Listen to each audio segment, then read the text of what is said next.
If someone's been pitching you on cost segregation lately, you're not imagining it. Bonus depreciation is back at 100%, and the cost seg industry is very much awake right now. But there are three things about that pitch that you probably weren't told, and at least one of them could cost you more than the study actually saves. Thing number one, the strategy is legitimate, but your tax situation might not be. Cost segregation is a real and legitimate strategy. Let's start there. What it does is accelerate depreciation. Instead of depreciating your entire building over 27 and a half or 39 years, an engineering study identifies the components that qualify for 5-year, 7-year, or 15-year lives and their makers. With 100% bonus depreciation restored, those shorter life components can be fully deducted in the year placed in service. That's real money. And in the right situation, it's a powerful tool. The problem isn't the strategy. The problem is the question nobody selling the study is asking you first. Can you actually use the losses it generates? Because here's where the passive activity rules come back into play. Real estate rentals are passive by default. Passive losses can only offset passive income. Not your wages, not your business income.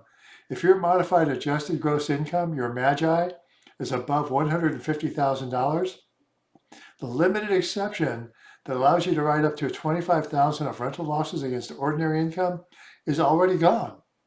And unless you qualify as a real estate professional, those losses are suspended. They carry forward. They sit. That's opportunity costs that you're sitting on and potentially losing traction with. So what does a cost segregation study generate in that situation? A large pile of deductions that you can't currently deploy, plus the cost of the study, plus the audit risk of having claimed them.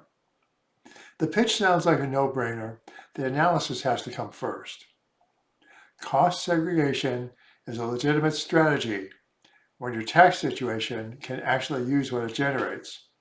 If you can't deploy those losses, you paid for a study that created a problem, not a solution. Thing number two, online instant studies are not engineering studies, and the IRS knows the difference. The IRS has what's called an Audit Technique guide, and they have one specifically for cost segregation. This is the playbook that the IRS examiners use when they review these studies, and it establishes a clear methodology standard.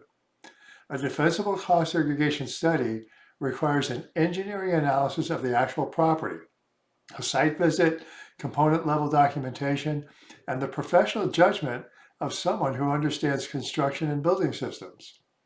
The Audit Technique Guide, or ATG, was updated just last year in 25. When it was updated, one specific court case was cited 21 times, almost as many times as the landmark HCA case that set the original standard for the industry at 26 citations.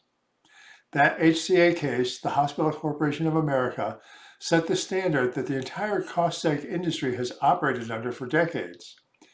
If your cost seg provider doesn't know that case, find a different provider.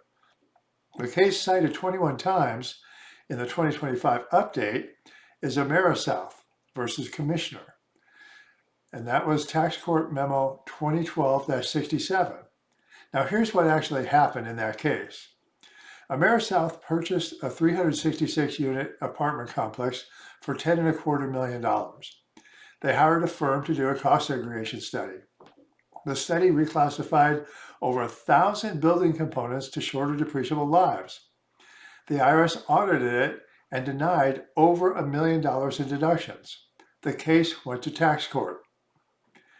And then what happened was AmeriSouth sold the property, stopped responding to the court, stopped responding to the IRS, and even stopped responding to their own attorneys. Their lawyers withdrew, and the court ruled against them by default, not on the merits of the cost segregation, but because nobody showed up to defend the study. The IRS won by forfeit, and they've been citing that forfeit as precedent in examinations ever since, because most taxpayers and their advisors don't know the history and concede positions they could probably defend. Now bring in the online instant cost seg products, and these are algorithm-based tools that take your property type, purchase price, zip code, and then spit out an allocation. No site visit, no engineering analysis, no one to call when an IRS examiner opens your return with an updated ATG and a case that's been studied 21 times. That's not a cost segregation study, that's a target. The IRS Audit Technique Guide sets the standard. AmeriSouth is cited 21 times in the current version. Online instant products don't meet that standard, and there's nobody on the other end when the IRS asks you to defend your work. Thing number 3, the exit math matters as much as the entry math. Even when cost segregation makes sense, your tax situation qualifies, you're using proper engineering studies, there's a number waiting at the back end of the transaction that most people never modeled when they signed up for the study. It's called unrecaptured Section 1250 gain.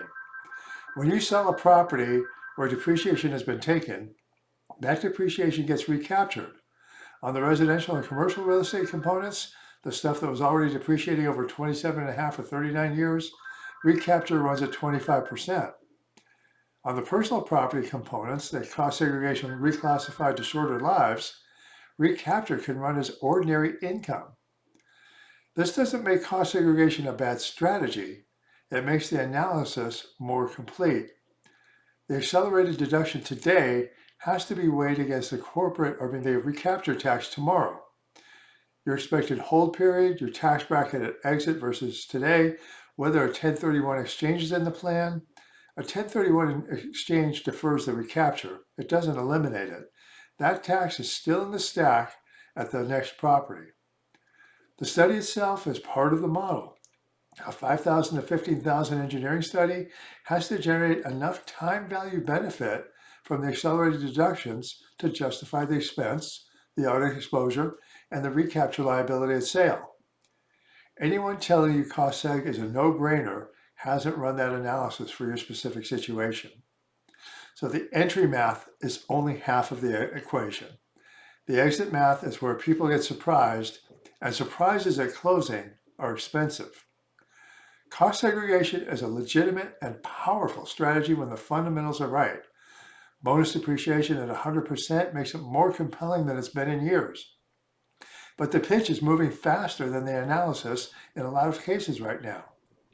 Before you buy a study, any study, make sure you can use what it generates, make sure it's built to a standard that will hold up, and make sure someone has run the numbers all the way through to the exit.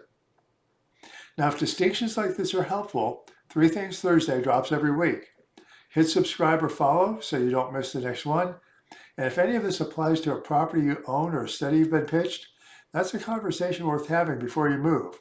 You can find us at Bourbonnaistax.com. I'm Bill Bourbonnais. 3 Things Thursday is for general and educational purposes and isn't specific tax advice for your situation. Give us a shout, contact us to learn more about how we work. No hype, no shortcuts, just strategy. We'll see you next week. Thanks for your time.